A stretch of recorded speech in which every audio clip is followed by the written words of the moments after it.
अच्छा, तो अक्सर ये सवाल जहन में आता है कि इबादत आखिर है क्या? क्या ये सिर्फ कुछ रसूमात अदा करने का नाम है या इसका कोई गहरा मतलब भी है? आइए, इसी बात को एक छोटी सी कहानी के जरिए समझने की कोशिश करते हैं।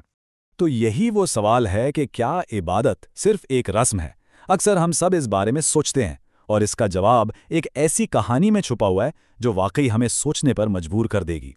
तो हमारी कहानी शुरू होती है एक छोटे से कस्बे के एक नौजवान से जिसका नाम था अमान।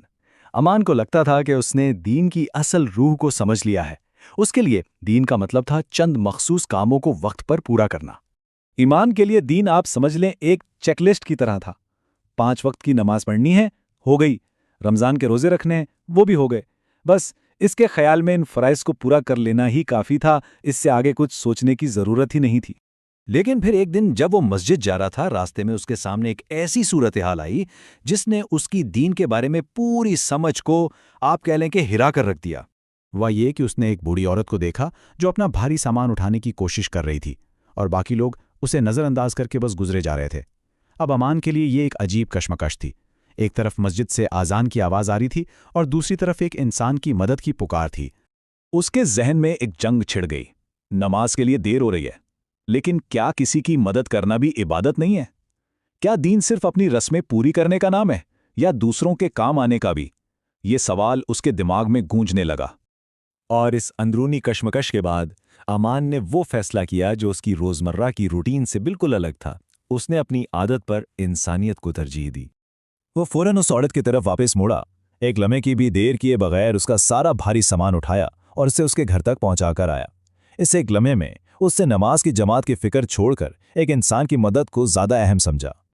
और इस नेकी का सिला उसे फौरन ही मिल गया, इस औरत की सच्ची दिल से निकली हुई दुआ की शक्ल में। और ये दुआ किसी भी इबादत से कम नहीं थी। अमान को दिल का सुकून तो मिल गया, लेकिन कहीं ना कहीं उसके जहन में नमाज छूट जाने का अफसोस भी था।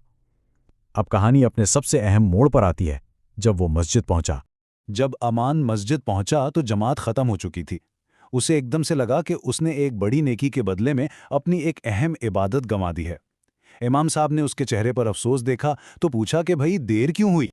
अमान ने जब सारा वाकया सुनाया तो इमाम साहब ने मुस्कुराकर जो कहा वो इस कहानी का असल निचोड़ है।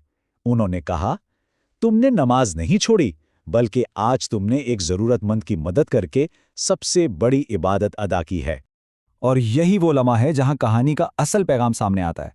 अक्सर हम भी अमान की तरह इबादत को सिर्फ चंद रस्मों तक ही महदूद समझ बैठते हैं। ये कहानी हमें सच्ची नीयत की ताकत सिखाती है। नीयत यानी आपका इरादा। अमान की नमाज एक आदत थी, एक रस्म थी, लेकिन इस औरत की मदद के पीछे जो जज्बा था वो खालिस था, एक सच्ची नीयत। और इसी नीयत ने इसके एक आम से अमल को एक बहुत बड़ी इबादत बना दिया। तो इस कहानी से हम ये सीखते हैं कि सच्ची इबादत के जो सुतून हैं वो सिर्फ मस्जिदों में नहीं है, बल्कि हमारे रोज़मर्रा के कामों में है।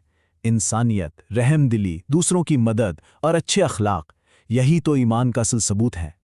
तो खुलासा ये है कि दीन सिर्फ खुदा और बंदे का रिश्ता नहीं, बल्कि ये बंदे का बंदे से भी रिश्ता है। ये हमें सिखाता है कि ईमान का सबसे खूबसूरत इजहार लोगों की खिदमत में है। मोहब्बत और मेहरबानी ही वो धागे हैं जो हमें खुदा और उसकी मखलूक दोनों से जोड़ते हैं। तो ये कहानी हमें एक अहम सवाल के साथ छोड़ जाती है। क्या हम अपनी ज़िंदगी में नेकी के इन छोटे छोटे मौक़ों को पहचान पाते हैं, जो शायद हमारी बड़ी बड़ी इबादतों से भी ज़्यादा कीमती बन सकते हैं?